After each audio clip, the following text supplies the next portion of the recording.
Nagar, uwian na naman. Ito yung pinakamasarap na subject no? Pinakamasarap na subject, uwian. Uwian. Uwian. Pinakamasarap na subject ay uwian, siyempre. Shortcut tayo dito. Opya. Shortcut dito.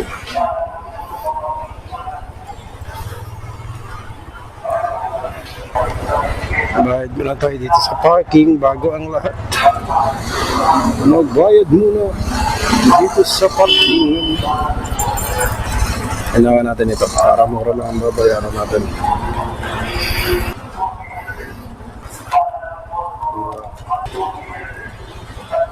Tapos ticket pala.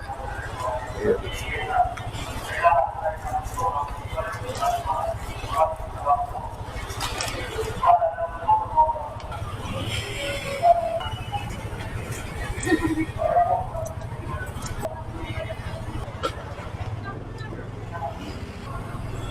Lamig ah.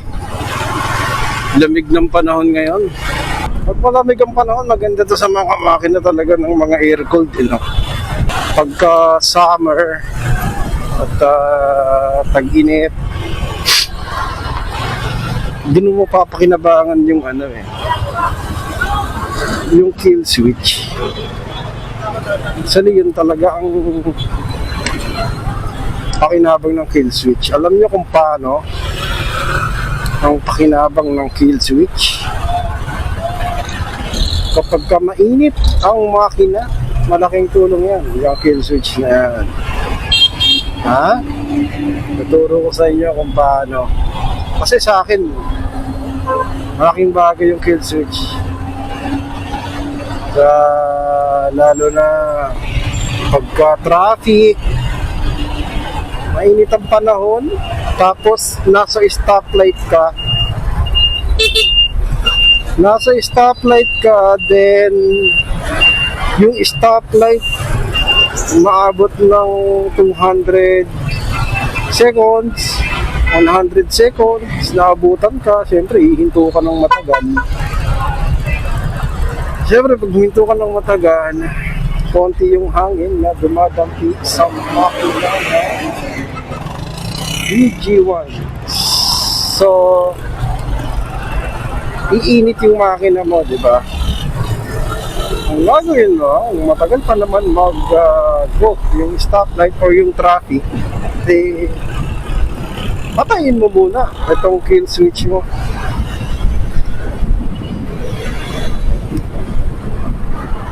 Para mag-cool down kahit papano yung makina. Para sa susunod na arangkada mo, suwabe na ulit ang iyong makina. Kumbaga, lumamig-lamig na ng konti kahit papano. Hindi stress yung makina mo sa init. Diba? Pag alam mong malapit ng mag-go, diba? Saka na ngayon i-start. Diba? Mga 15 seconds bago mag-go, start mo na. Diba? Tulad dito, yan. Sample natin ng stoplight na yan. Kasi mabilis yan Doon tayo sa matagal na stoplight. O kaya pag traffic. Yeah. Saka mo ngayon gagamitin yung kill switch. Yun talaga ang trabaho ng kill switch para sa akin. Hindi siya hindi siya para sa pag nakapark ka ng matagal tapos turn on mo yung kill switch, hindi. Doon masisira yung kill switch ni PG1 kasi pag naka-on yung kill switch mo tapos matagal kang nakaparada, yung contact niyan papasukin ng alikabok. Pag pinasok ng alikabok, pag ginamit mo na yung motor mo, magkakaroon ng aberya yan. Bigla-bigla na lang mamamatay yung motor mo habang tumatakbo ka kasi nga may dumi o may corrosion yung contacts ng kill switch. Hindi ganun ang paggamit. Ang paggamit talaga ng kill switch is parang yung mga scooter na may eco chains na pag matagal naka-stop is namamatay para tipid na sa gasolina. Number 1 yun, tipid din sa gasolina. Pag pinapatay mo ang makina kasi hindi siya kumukonsumo ng gasolina. Ganon din ang trabaho niyan. Yung sa mga scooter lang is automatic na mamatay, di ba? Ito, manual mo siyang papatayin at manual mo din siya sisindihan. Di ba? Ganon lang yon. Pero syempre, huwag mong papatayin ng umaandar ka. Kung naka-primera ka, tsaka segunda o naka-tres ka na gears, eh, hihinto yan. Madidisgrasya ka lang. Kaya, mas maganda kung gagamitin mo sa tama yung kill switch mo. Kasi mahirap din naman pag hindi mo ginagamit yung kill switch mo, pag na-stuck yan, eh, baka magkaroon pa ng ibang problema sa pagka-rides mo. Diba? Na-stuck yung kill switch mo or pinark mo ng matagal tapos naka-on yung kill switch, papasukin. Gaya ng sinabi ko, papasukin ng alikabok, tubig pag umulan, diba? So, ang paggamit ng kill switch is, para sa akin ay pag traffic ng matagal kang nakahinto, kill switch mo muna. Tapos balik mo na lang ulit sa dati. Tapos pag naguna, start mo na yung makina mo. Yun lang din naman yun. Traffic talaga dito sa Muntinlupa, sa may bayanan. Pag ganitong oras ka nag-out, 7.